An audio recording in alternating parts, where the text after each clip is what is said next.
You may have seen, again, this witness room, you may have seen the other day before the Senate Intelligence Committee across the hall here, the heads of 16 intelligence agencies, our major intelligence brain trust in the United States, came before the Intelligence Committee for their annual report. General Clapper, who's the DNI, was there. You know, as I look down the row, first of all, I know most of these people. My successor there at the FBI, General Petraeus. You know, I had a quick flashback of the 21 of us sitting before a committee, which, by the way, we would like to do and have done in part. If you had those 21 experts saying, we have not just read newspapers, we have studied the facts relating to the history of the MEK. More importantly, we've interviewed Mrs. Rajavi, we've interviewed the leadership, we've tested them, we've verified them. This is not a terrorist organization. I don't believe any member sitting on that panel on the other side would contradict that. So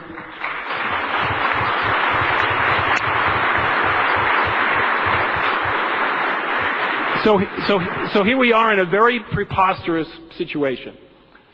We have gotten no response from the State Department, but more importantly, and for those of you who are visitors to Washington, you know, the principles by which Washington, D.C. works are not that secretive. Up here on Capitol Hill, the law intersects with the facts, intersects with politics. Well, let me just make a quick comment, and then I'm going to let my other speakers talk here.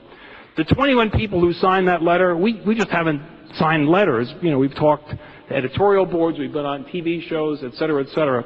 But there's nothing there, ladies and gentlemen, because the facts and the law totally contradict, undermine, and I think at this point humiliate the position of the State Department and the position of the United States of America. We had this Kafkaesque conversation with an ambassador the other day who said, you know, I've got to go over and convince these countries to take these MEK refugees.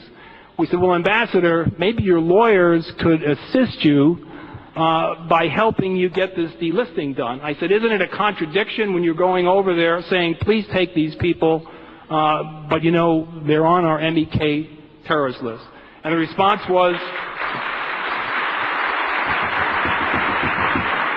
the response was incredibly, I'm sorry, the response was incredibly, they're two different issues.